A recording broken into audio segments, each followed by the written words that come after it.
Prime time bulletin के प्रायोजक हैं Earth skin and fitness centre, Bharat का पहला व एकमात्र QAI accredited centre, US FDA and European Union approved equipments, Earth building, Madhuban, Udaipur. नमस्कार, मैं हूं चंदन सिंह देवड़ा और आप देख रहे हैं news 91 Rajasthan prime time bulletin में आपका स्वागत है। प्रदेश और संभाग की ताजा खबरों के लिए अगर आपने हमारे चैनल को सब्सक्राइब नहीं किया है तो आज ही इसे सब्सक्राइब कर लें, बेल आइकन जरूर दबाएं। चलिए बुलेटिन की शुरुआत करते हैं। सबसे पहले नजर डालें तब तक की टॉप हेडलाइंस पर। हेडलाइन के प्रायोजक हैं आरके प्रॉपर्टीज एंड कंसल्टेंट आपके लिए आरके प्रॉपर्टीज लाए हैं सेक्टर 14 आबादी क्षेत्र में 200 फीट रिंग रोड के पास UIT converted plot Padmavati Vihar में अपना प्लॉट बुक करने के लिए आज ही विजिट करें RK properties and consultant, star tower hotel Aakriti के पास, उदयपुर।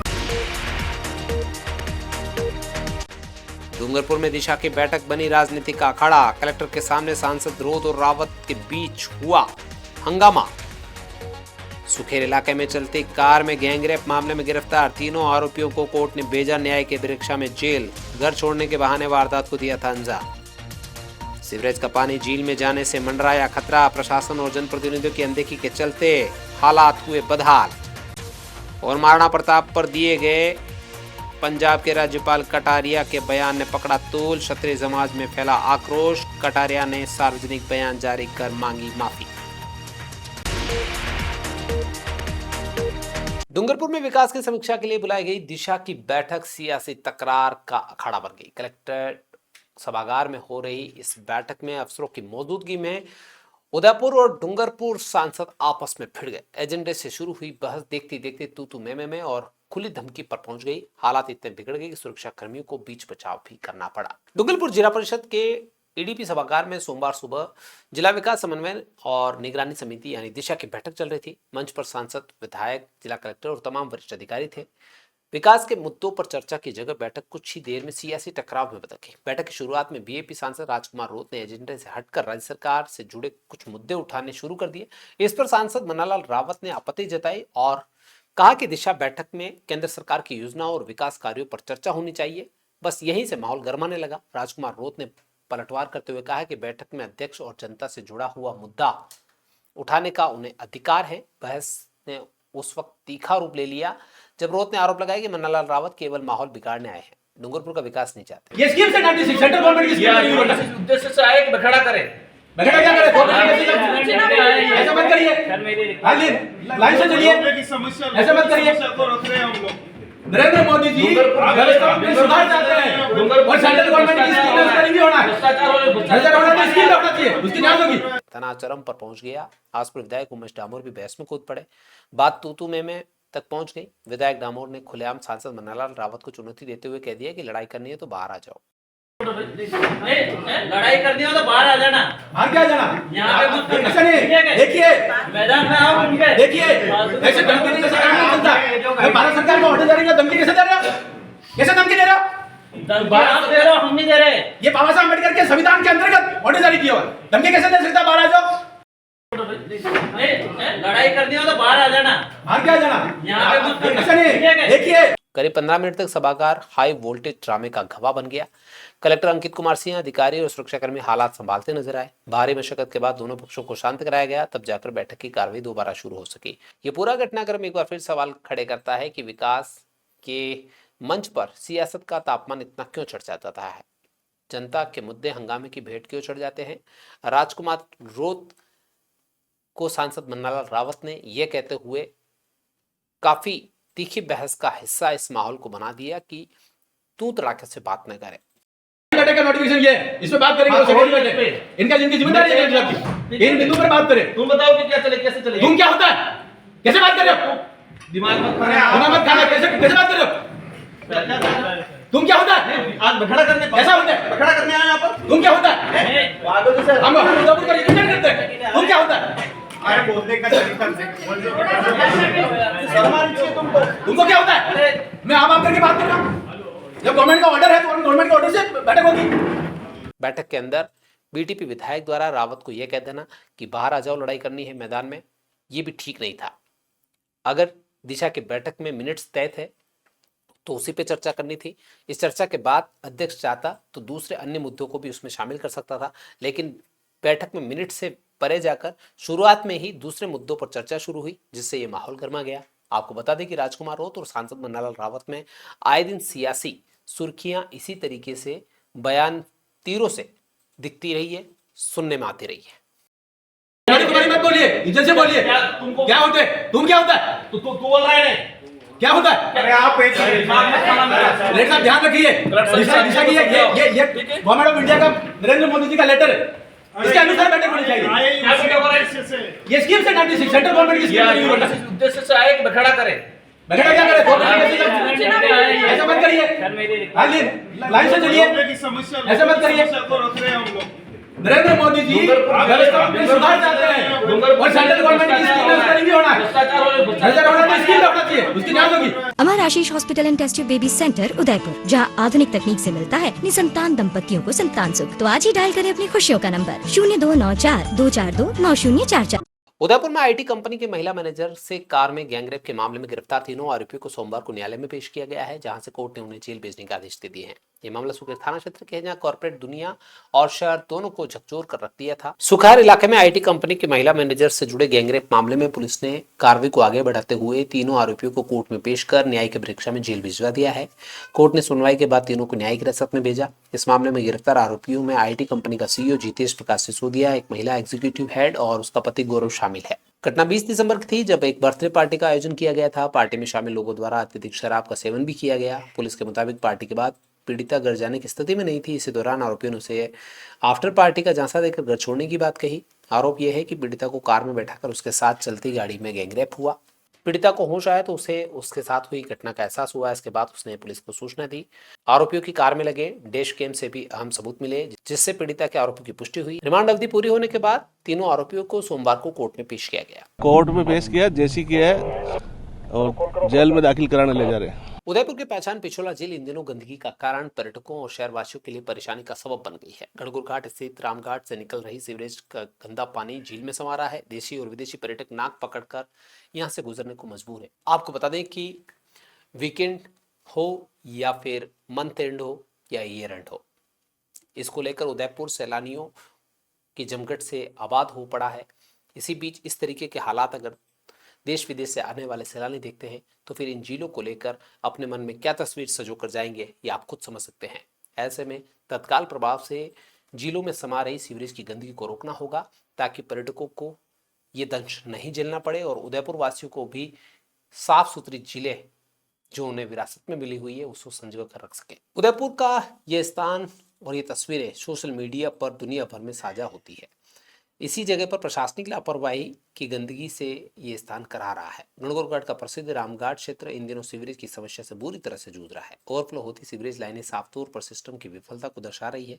सबसे ज्यादा चिंताजनक बात तो बिना किसी ट्रीटमेंट के जहरीली गंदगी सीधे पिछोला झील में गिर रही है। पिछोला न केवल एक पर्यटन स्थल है, बल्कि ये उदयपुर शहर के लिए पीने के पानी का मुख्य स्रोत भी है। लाखों लीटर सीवरेज का गंदा पानी झील में मिलने से ये पानी फिल्ट्रेशन प्लांट तक पहुंचता है। अब ये पानी कितना शुद्ध होकर लोगों के घरों तक पहुंच रहा होगा, आप खुद समझ सकते हैं। स्थानीय लोगों ने कहा है कि प्रशासन को जल्द से जल्द सीवरेज का गंदा पानी झील में समाने से रोकना होगा। स्थानीय जनप्रतिनिधियों को भी इस ओर देखना होगा, जो चुप्पी साधे बैठे हुए हैं। विधायक और संबंधित विभाग के अधिकारी शिकायतों के बावजूद इस ओर ध्यान नहीं दे पा रहे हैं। ऐसा लगता है कि प्रशासन किसी बड़ी बीमारी और महामारी को फैलने का इंतजार कर रहा है। ऐसे में तुरंत प्रभाव से इस ओर ध्यान देने की जरूरत है। पूनम फर्नीचर 31 वर्षों से आपकी सेवा में। Office, hospitals, hotels, college, corporate और सभी तरह के गवर्नमेंट इंस्टीट्यूशंस में टर्नकी प्रोजेक्ट्स विशेषज्ञ पूनम फर्नीचर्स आपके लिए लाए हैं 0 डाउन पेमेंट 0% ब्याज पर आसान ऋण योजना। घर के आंगन सा लगे ससुराल का हर कोना। पूनम फर्नीचर के बिना बिटिया ससुराल न जाए। Poonam furnitures, Hiranmagri, sector 5, main road, Udaipur. Maharana Pratap को लेकर पंजाब के राज्यपाल गुलाब चंद कटारिया के बयान ने मेवाड़ अंचल में सियासी और सामाजिक हलचल तेज कर दी है। चित्तौड़गढ़ सहित पूरे देश में राजपूत समाज में भारी आक्रोश देखने को मिल रहा है। समाज के संगठनों का कहना है कि महाराणा प्रताप किसी दल या सरकार की देन नहीं, बल्कि राष्ट्र गौरव का प्रतीक है। इस बयान को इतिहास और स्वाभिमान का अपमान बताया जा रहा है।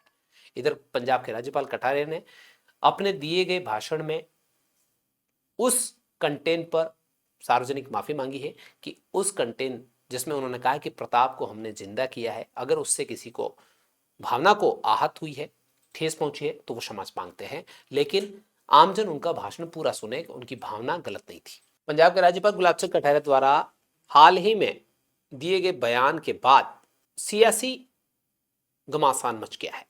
कटारिया ने एक सार्वजनिक कार्यक्रम में कहा कि महाराणा प्रताप को पहचान दिलाने का काम जनता पार्टी ने किया और हल्दीघाटी क्षेत्र का विकास होने के बाद उनकी पहचान बनी। इस बयान को लेकर राजपूत समाज ने गहरी नाराजगी जताई। चित्तौड़गढ़ में जौहर स्मृति संस्थान में आयोजित पत्रकार वार्ता के दौरान मेवाड़ क्षत्रिय महासभा के केंद्रीय अध्यक्ष अशोक सिंह मेहतावल ने बयान जारी करते हुए कड़ी निंदा की। उन्होंने कहा कि महाराणा प्रताप केवल मेवाड़ नहीं बल्कि पूरे देश और विश्व के लिए स्वाभिमान, त्याग और स्वतंत्रता के प्रतीक है। उनकी पहचान किसी राजनीतिक दल या सरकार से नहीं है बल्कि उनके बलिदान और संघर्ष से बनी है। मेहतावल ने आरोप लगाया कि राज्यपाल कटारिया इससे पहले भी इस तरह की आपत्तिजनक टिप्पणियां कर चुके हैं जिससे समाज की भावनाएं बार बार आहत हो रही है। सर्व समाज इससे दुखी होता है। उन्होंने कहा कि राज्यपाल जैसे संवैधानिक पद पर बैठे व्यक्ति से इस तरह की टिप्पणियां की उम्मीद नहीं होती है जो निंदनीय है। ये पद की गरिमा के खिलाफ है। राजपूत समाज के संगठनों ने मांग की है कि इस पूरे मामले में गृह मंत्री और राष्ट्रपति संज्ञान ले। साथ ही स्पष्ट किया गया कि यदि इस तरह के बयान भविष्य में आते रहे तो आंदोलन को और तेज किया जाएगा। मेवाड़ अंचल में फिलहाल माहौल पूरी तरह से संवेदनशील बना हुआ है। प्रताप को जिंदा करने जैसी बात करना ओछी मानसिकता का प्रतीक है। राष्ट्र की अस्मिता को बचाने के लिए वो महान योद्धा एक बड़ी सल्तनत के सामने लड़ करके देश की अस्मिता को बचा पाया था। उस अर्धशती समारोह वर्ष जो बनाया जा रहा है उसके अंदर मेवाड़ का ही निवासी एक संवैधानिक पद पर आसीन व्यक्ति महाराणा प्रताप के लिए ऐसे शब्दों का इस्तेमाल करे कि इनको अगर दल विशेष नहीं होता तो कौन पहचानता था। महाराणा प्रताप पर दिए गए राज्यपाल गुलाब चंद कटारिया के उस बयान पर पखेड़ा होता देख कटारिया ने एक बयान जारी कर माफी मांगी है। राजपूत करणी सेना ने इस मामले को लेकर बड़े आंदोलन की चेतावनी दी। इस बीच कटारिया का वीडियो सार्वजनिक रूप से माफी मांगते हुए जारी किया गया है। उन्होंने कहा कि उनके बयान को तोड़ मरोड़ कर देखा जा रहा है। उनकी भावना ऐसी नहीं है। वो समाज की भावनाओं को ठेस पहुंचाना नहीं चाहते हैं। फिर भी किसी की भावना को ठेस पहुंची है तो वो क्षमा चाहते हैं। महाराणा प्रताप को लेकर गुलाब चंद कटारिया ने एक सार्वजनिक कार्यक्रम में जो भाषण दिया था उसमें कुछ तथ्यों पर क्षत्रिय समाज के अलावा दूसरे समाज संगठनों ने कड़ी आपत्ति जताई। उन्होंने कहा कि बार बार प्रताप को लेकर कटारिया जी की ओर से जो बयान जारी किया जाता है उसमें ऐसा प्रतीत होता है कि प्रताप कटारिया के समकक्ष हैं और कटारिया जी और प्रताप दोनों कहीं साथ पढ़ते थे। ऐसे में उन्होंने कहा कि राज्यपाल जैसे संवैधानिक पद पे बैठे हुए व्यक्ति द्वारा महाराणा प्रताप जो मेवाड़ी नहीं पूरे देश का गौरव है उनको लेकर जो कुछ बयान दिए जाते हैं उसमें इस तरीके की भाषा का इस्तेमाल किया जाता है कि प्रताप को तो जिंदा हमने किया या हमारी पार्टी ने किया। इस बात को लेकर करणी सेना समेत दूसरे संगठनों ने कड़ा विरोध जताया, ऐतराज जताया और बड़े आंदोलन की चेतावनी दी। इसी बीच कटारिया ने चंडीगढ़ से वीडियो सार्वजनिक किया जिसमें उन्होंने माफी मांगते हुए कहा कि किसी को भी उनके उस कंटेंट पर आपत्ति है तो वो क्षमा चाहते हैं। उनकी भावना किसी की भी भावना को ठेस पहुंचाना नहीं है। प्रताप के लिए जो कुछ काम भारतीय जनता पार्टी ने और उन्होंने किया है वो जगजाहिर है। अगर किसी को विश्वास नहीं हो तो जहां भी प्रताप से जुड़े स्थल है वहां पर जाकर देख सकते हैं। मेरा कहने का भाव वो था कि हम लोगों ने प्रताप के उस शौर्यपूर्ण जीवन को जन जन तक पहुंचाने, आने वाले पर्यटक को भी प्रताप की गाथाओं से परिचित कराने के लिए ये सारे के सारे विकास प्रारंभ किए। ये विकास कांग्रेस भी कर सकती थी। इतना लंबा कालखंड रहने के समय में भी ये मेरा उस पर भाव था। फिर भी अगर किसी को केवल ये कि हमने जीवित किया ये शब्द इतना सा टुकड़ा अगर आपको बुरा लगता है तो मैं इसके लिए क्षमा चाहता हूँ। अरावली पर्वतमाला को लेकर जारी घमासान के बीच सुप्रीम कोर्ट ने बड़ा कदम उठाया है। अदालत ने अपने ही उस आदेश पर फिलहाल रोक लगा दी है जिसमें 100 मीटर से छोटी पहाड़ियों पर खनन की अनुमति दी गई थी। बढ़ते विरोध और भ्रम की स्थिति को देखते हुए कोर्ट ने अब इस मामले को दोबारा समीक्षा करने के बाद फैसला लेने के लिए इस पर रोक लगाई है। 21 जनवरी तक खनन पर रोक रहेगी। विशेषज्ञों की नई समिति गठित की जाएगी। अरावली पर्वतमाला से जुड़े इस विवाद के बाद देश भर में विरोध प्रदर्शन शुरू हो गए थे। सुप्रीम कोर्ट ने अपने 20 नवंबर के आदेश पर स्टे लगा दिया है। अदालत ने 100 मीटर से कम ऊंचाई वाली पहाड़ियों को अरावली की परिभाषा से बाहर मानते हुए खनन की अनुमति दी थी। इस फैसले के बावजूद राजस्थान सहित 4 राज्यों में तीखा विरोध सरकार और सुप्रीम कोर्ट को झेलना पड़ रहा था। पर्यावरणीय नुकसान की आशंका इस पर लोगों ने जताई। मामले की गंभीरता को देखते हुए मुख्य न्यायाधीश सूर्यकांत की अध्यक्षता वाली वेकेशन बेंच ने स्पष्ट किया कि विशेषज्ञ समिति की सिफारिशें और उन पर अदालत की पूर्व टिप्पणियां फिलहाल स्थगित रहेगी। अदालत ने साफ कहा कि अगली सुनवाई तक इन सिफारिश को लागू नहीं किया जाएगा। अब 21 जनवरी तक अरावली क्षेत्र में किसी भी तरह के खनन पर भी रोक रहेगी। सुनवाई के दौरान सॉलिसिटर जनरल तुषार मेहता ने अदालत को बताया कि पूरे मामले में भ्रम फैलाया जा रहा है और इसी को दूर करने के लिए पहले विशेषज्ञ समिति बनाई गई थी। वहीं मुख्य न्यायाधीशों ने भी माना कि अदालत की टिप्पणियों को लेकर गलत अर्थ निकाले गए हैं, जिन्हें स्पष्ट करना जरूरी है। इसी वजह से सुप्रीम कोर्ट ने एक नई हाई पावर विशेषज्ञ कमेटी गठित करने के संकेत दिए हैं, जो मौजूदा रिपोर्ट का निष्पक्ष विश्लेषण करेगी और अरावली की परिभाषा, खनन और पर्यावरण संतुलन जैसे मुद्दों पर अदालत को सुझाव देगी। इधर केंद्र सरकार और राजस्थान, गुजरात, हरियाणा, दिल्ली को नोटिस जारी कर जवाब मांग लिया गया है। इस फैसले को पर्यावरण संरक्षण की दिशा में अहम माना जा रहा है। पूर्व मुख्यमंत्री अशोक गहलोत ने भी आदेश का स्वागत करते हुए कहा कि देश भर की जनता अरावली को बचाने के लिए सड़कों पर उतरी और सरकार और जनभावनाओं को समझना चाहिए। अब मुझे उम्मीद है कि जो सुप्रीम कोर्ट ने 2-2 का आज फैसला दिया है, पहली सुनवाई के अंदर शियो मोटो केस अपने हाथ में लेकर के स्टे किया है, इसके अपने मायने होना ये समझना चाहिए। मैं उम्मीद करता हूँ कि नए सिरे से जो प्रस्ताव जाएगा उसमें स्वतः इस बात का आभास होगा कि सरकार की अप्रोच बदली है पब्लिक इंटरेस्ट के अंदर। वहीं मुख्यमंत्री भजनलाल शर्मा ने विशेष अभियान चलाते हुए अवैध खनन के खिलाफ तमाम टीमों को उतार दिया है, ताकि अवैध खनन को रोका जा सके। मुख्यमंत्री ने साफ तौर पर कहा है कि अरावली को किसी भी तरीके से असंरक्षित नहीं रखा जाएगा और ना ही इस तरीके से अवैध खनन को बढ़ावा देने के लिए जो कोई भी इसमें पाया जाएगा उसके खिलाफ सख्त एक्शन होगा। बांसवाड़ा में एक ऐसा मामला सामने आया है जिसमें राजस्व व्यवस्था की पारदर्शिता पर गंभीर सवाल खड़े हो गए हैं। कृषि भूमि के खसरा नंबर में कथित हेरफेर कर फर्जी आबादी रूपांतरण का आरोप लगा है। पीड़ित ने सीधे जिला कलेक्टर के दरवाजे पर दस्तक देकर करोड़ों के खेल और अधिकारियों की मिलीभगत का दावा किया है। बांसवाड़ा के सालिया इलाके में फर्जी आबादी रूपांतरण का मामला धीरे धीरे तूल पकड़ता जाता है। प्रार्थी संजीव जोशी ने जिला कलेक्टर को सौंपे ज्ञापन में गंभीर आरोप लगाए। उन्होंने कहा कि कृषि भूमि के मूल खसरा नंबरों से छेड़छाड़ कर आराजी संख्या 1505 और 1506 को अवैध रूप से तैयार किया गया। आरोप यह भी है कि यह खेल 1997-99 के बीच हुआ। तत्कालीन पटवारी ने फर्जी तरीके से सड़क निर्माण दर्शाकर भूमि का खसरा नंबर बदल दिया। संजीव जोशी का दावा है कि इस फर्जीवाड़े का लाभ उठाते हुए साल 2010 में उस जमीन की खरीद फरोख्त भी की गई, जबकि वास्तविक भूमि आज भी सरकारी रिकॉर्ड में पेनल्टी सहित दर्ज है। प्रार्थी का यह भी कहना है कि पूरे प्रकरण में राजस्व कर्मचारियों, पटवारियों और अधिकारियों की आपसी मिलीभगत से करोड़ों रुपए के अनुचित लाभ उठाते हुए इतना बड़ा खेल किया गया है। ज्ञापन में रिश्वत मांगने, उच्च अधिकारियों के आदेशों की पालना नहीं करने, अवैध रूपांतरण कराने, मारपीट और जान से मारने की धमकियां देने जैसे गंभीर आरोपी इसमें लगे हैं।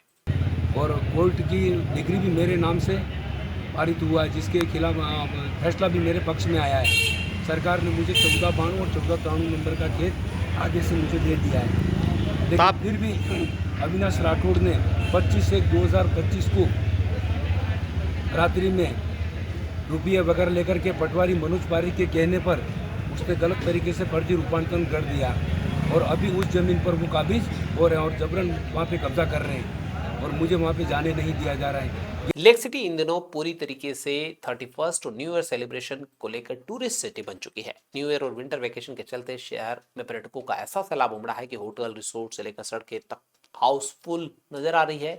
यातायात व्यवस्था पूरी तरीके से चरमराई हुई है। कमरे तक किराए पर नहीं मिल रहे हैं। ऐसे में मोटे दाम पर टूरिस्ट को ठहरने के लिए कमरों का इंतजाम करना पड़ रहा है। शहर जो छोड़ो, यहाँ से 20 से 30 किलोमीटर दूर के तमाम रिसोर्ट और गेस्ट हाउस भी हाउसफुल चल रहे हैं। 25 दिसंबर से उदयपुर में टूरिस्ट सीजन अपने पूरे चरम पर पहुंच चुका है। शिल्पग्राम उत्सव चल रहा है, वहीं ईयर एंड के साथ ही विंटर वेकेशन चल रहे हैं, जिसके चलते शहरवासी उदयपुर में नए साल का सेलिब्रेशन के लिए उमड़ पड़े हैं। धार्मिक स्थल हो या पर्यटन स्थल हो, तमाम जगह पर पर्यटकों की रेलम पेल देखने को मिल रही है। तमाम hotel, resort, home stay, guest house full चल रहे हैं। न्यू ईयर के लिए एडवांस बुकिंग पहले से ही हो चुकी थी, लेकिन प्रीमियम होटल्स में एक भी कमरा खाली नहीं है। टूरिज्म इंडस्ट्री से जुड़े हुए लोगों का कहना है कि इस बार पिछले साल के मुकाबले ज्यादा पर्यटक उदयपुर पहुंच रहे हैं। सिटी पैलेस, सैलो की बाड़ी, करणी माता रोपवे, सज्जनगढ़ और शिल्पग्राम और पिछोला झील के प्रमुख टूरिस्ट पॉइंट पर तो ट्रैफिक की व्यवस्था पूरी तरीके से चरमरा गई है। रोपवे पर 2 घंटे तक वेटिंग चल रही है। पर्यटकों की भीड़ का अंदाजा इसी से लगाया जा सकता है कि चेतक सर्कल, दिल्ली गेट, सूरजपुर, उदयपुर, घंटाघर, गुलाबबाग और पिछोला रोड जैसे इलाके पर दिन भर जाम की स्थिति बनी हुई है।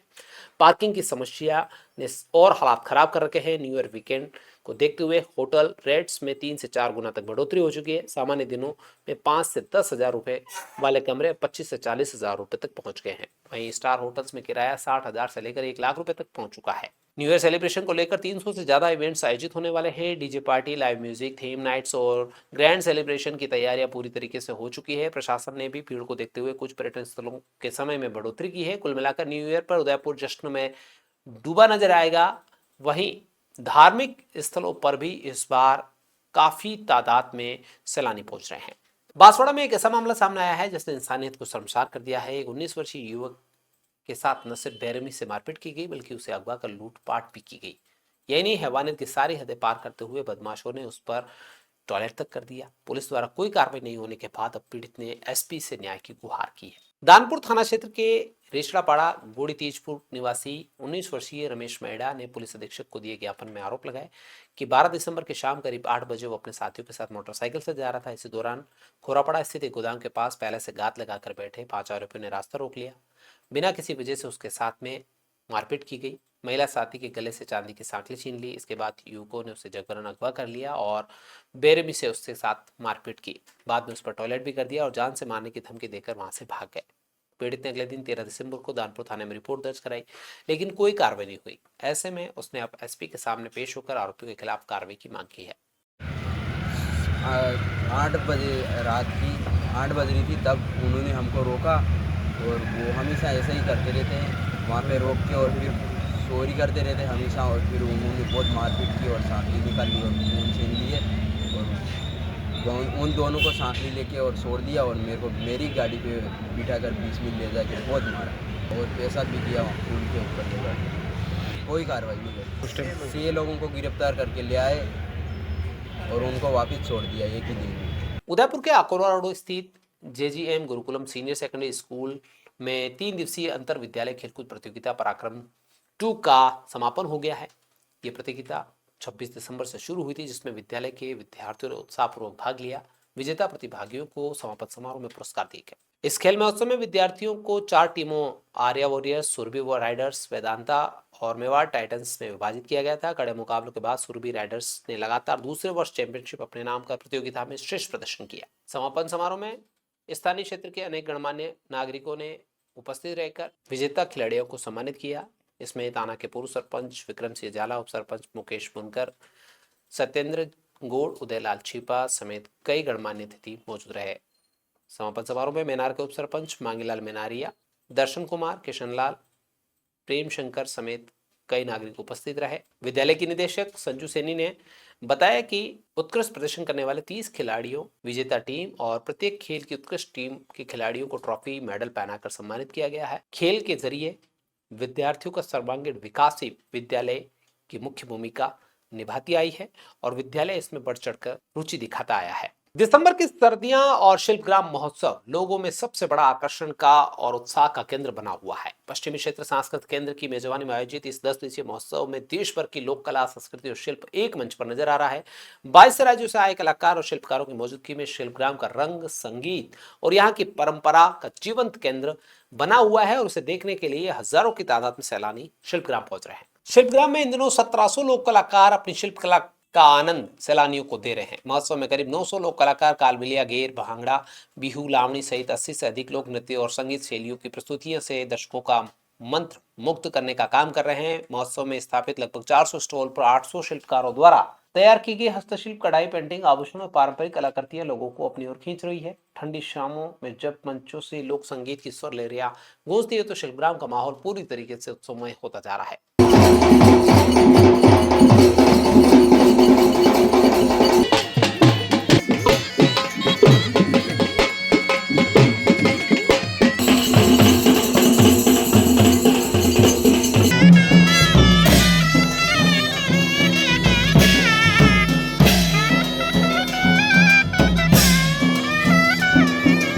पश्चिमी क्षेत्र सांस्कृतिक केंद्र के निदेशक फुरकान खान ने बताया कि इस बार शिल्पग्राम महोत्सव में रिकॉर्ड संख्या में कलाकार और दर्शक पहुंच रहे हैं। बड़ी संख्या में देशी और विदेशी पर्यटक परिवार और दोस्तों के साथ पहुंचकर लोक कला संस्कृति का आनंद ले रहे हैं। हम लोगों को थोड़ा सा क्वालिटी पे ध्यान देना चाहिए। क्वालिटी थोड़ी सी हम लोग मेंटेन कर लें। बहुत अच्छा है जयपुर, इतनी बढ़िया 7 झीलें मुझे पता लगी इधर आसपास हैं, बहुत अच्छा लगा जयपुर। उसको थोड़ा सा और ध्यान दे लें तो बहुत अच्छा बन सकता है हमारा देश। तो हमने एंजॉय किया, सभी अच्छा था। लास्ट में हम पान एंजॉय कर रहे हैं तो सब कुछ है यहाँ पे। बाकी हम शॉपिंग नहीं कर पाए क्योंकि हमारे पास सामान वैसे ही फ्लाइट के लिए बहुत ज़्यादा है। मैं दिल्ली से आई हूँ। ये शिल्पग्राम मेला मैंने पहली बार अटेंड किया। उदयपुर घूमने आए थे। बहुत अच्छा मेला है, बहुत अच्छे से राजस्थान के क्राफ्ट एंड कल्चर को प्रेजेंट किया गया है। हम सबको रिकमेंड करना चाहेंगे एक बार यहाँ विजिट करें। उदयपुर के फतेहसागर पाल पर चल रही पुष्प प्रदर्शनी में सैलानियों की काफी भीड़ पहुंच रही है। दिसंबर का महीना है, सर्दियों की छुट्टियां हैं और यहाँ पर 31st के साथ न्यू ईयर सेलिब्रेशन को लेकर जितने भी लोग आए हैं वो इस पुष्प प्रदर्शनी को देखने के लिए फतेह सागर की पाल जरूर पहुंच रहे हैं, फोटोग्राफी भी कर रहे हैं। और खास बात यह है कि रात में विशेष रंग बिरंगी लाइटिंग का इंतजाम यहाँ पर किया गया है, जिससे इसका नज़ारा बेहद खूबसूरत नजर आता है। पुष्प प्रदर्शनी में कई लोग अपने दोस्तों के साथ पहुंच रहे हैं तो कई परिवार के साथ पहुंच रहे हैं। फोटोग्राफी प्रेमी इस प्रदर्शनी में आकर कई तरीके से फोटोग्राफी कर रहे हैं। फूलों की विविधता, कलात्मक सजावट और हरियाली से पर्यावरण के प्रति जागरूकता का संदेश भी ये पुष्प प्रदर्शनी दे रही है। सजावट ऐसी है कि राजस्थान की पारंपरिक रंग ढंग और आधुनिक थीम पर मिश्रण यहाँ देखने को मिल रहा है। प्रदर्शनी में बच्चों और बड़ों के लिए कई इंटरेक्टिव स्टॉल और फोटोशॉप भी बनाए गए हैं। पर्यटक यहाँ सेल्फी और ग्रुप फोटोग्राफी का भी खूब आनंद ले रहे हैं। इस प्रदर्शनी का उद्देश्य केवल सौंदर्य और पर्यटन को बढ़ाना नहीं है, बल्कि लोग फूलों और प्राकृतिक सजावट के माध्यम से सांस्कृतिक और शैक्षणिक जानकारी भी हासिल कर सकते हैं। रात में फूलों की प्रदर्शनी को और आकर्षक बनाए रखने के लिए लाइटिंग की व्यवस्था यहाँ पर की गई है। उदयपुर के गांधी ग्राउंड मैदान पर चल रही राज्य स्तरीय कबड्डी प्रतियोगिता का सोमवार को समापन हो गया। राजस्थान राज्य कबड्डी संघ के तत्वावधान में आयोजित इस टूर्नामेंट में प्रदेश भर से खिलाड़ियों ने हिस्सा लिया और अपना दमखम दिखाया। इस प्रतियोगिता की खास बात यह रही कि यहाँ से शानदार प्रदर्शन करने वाले खिलाड़ियों को नेशनल लेवल पर खेलने का मौका मिलेगा। राज्य स्तरीय कबड्डी संघ की ओर से आयोजित इस प्रतियोगिता में विभिन्न जिलों से 34 पुरुष और 30 महिला टीमों ने हिस्सा लिया। टूर्नामेंट का समापन सोमवार को हुआ। समापन समारोह में विजेताओं को ट्रॉफी देकर सम्मानित किया गया। टूर्नामेंट में शानदार प्रदर्शन के आधार पर टीमों का राष्ट्रीय स्तर पर चयन किया जाएगा। राजस्थान टीम का चयन यहां से होगा। कार्यक्रम के दौरान उदयपुर जिला कबड्डी संघ के जिला कलेक्टर नमित मेहता के सामने खेल सुविधाओं को लेकर एक महत्वपूर्ण मांग रखी गई। आयोजकों ने गांधी ग्राउंड परिसर में एक आवासीय छात्रावास बनाने का भी आग्रह किया ताकि बाहर से आने वाले खिलाड़ियों को ठहरने की परेशानी न हो और उन्हें खेल के लिए बेहतर माहौल मिल सके। हम प्रयास कर रहे हैं कि अगले वर्ष इसी दिसंबर माह में राष्ट्रीय कबड्डी प्रतियोगिता हम यहाँ कराएं, क्योंकि पूर्व में भी मैंने और जालम चंद जी ने राजस्थान कबड्डी के अनेक टूर्नामेंट तो कराए, पर फेडरेशन कप भी उदयपुर में कराया है और लगभग ये कहानी 30-35 साल पुरानी हो गई है। हम चाहते हैं कि शहर के जो खेल प्रेमी है उनको राष्ट्रीय स्तर के कबड्डी के खिलाड़ियों का प्रदर्शन और हमको मेजबानी का अवसर मिले। इससे प्यार चलते चलते फिर डालें, तब तक की टॉपर लाइन्स पर। हेडलाइन के प्रायोजक हैं आरके प्रॉपर्टीज एंड कंसल्टेंट। आपके लिए आरके प्रॉपर्टीज लाए हैं सेक्टर 14 आबादी क्षेत्र में 200 फीट रिंग रोड के पास UIT converted plot. Padmavati Vihar में अपना प्लॉट बुक करने के लिए आज ही विजिट करें RK properties and consultant, star tower hotel Aakriti के पास, उदयपुर। डूंगरपुर में दिशा की बैठक बनी राजनीति का अखाड़ा। कलेक्टर के सामने सांसद रोध और रावत के बीच हुआ हंगामा। सुखेर इलाके में चलती कार में गैंगरेप मामले में गिरफ्तार तीनों आरोपियों को कोर्ट ने भेजा न्याय के वृक्षा में जेल। घर छोड़ने के बहाने वारदात को दिया था अंजाम। सीवरेज का पानी झील में जाने से मंडराया खतरा। प्रशासन और जनप्रतिनिधियों की अनदेखी के चलते हालात हुए बदहाल। और महाराणा प्रताप पर दिए गए पंजाब के राज्यपाल कटारिया के बयान ने पकड़ा तूल। क्षत्रिय समाज में फैला आक्रोश। कटारिया ने सार्वजनिक बयान जारी कर मांगी माफी। तो ये थी अब तक की खास खबरें। अपने स्मार्टफोन पर प्रदेश और संभाग की खबरों से अपडेट रहना है तो आज ही हमारे चैनल को सब्सक्राइब करें, बेल आइकन जरूर दबाएं। फिलहाल बुलेटिन में इतना ही। दीजिए पूरी टीम के साथ आप न्यूज़ 91 राजस्थान के साथ ठीक टाइम फिर मिलेंगे, तब तक के लिए नमस्कार। प्राइम टाइम बुलेटिन के प्रायोजक हैं Earth skin and fitness centre, Bharat का पहला व एकमात्र QAI accredited center, US FDA and European Union approved equipments, earth building, Madhuban, Udaipur. ये है चैनल 91 प्लस नेटवर्क और आप देख रहे हैं न्यूज़ 91।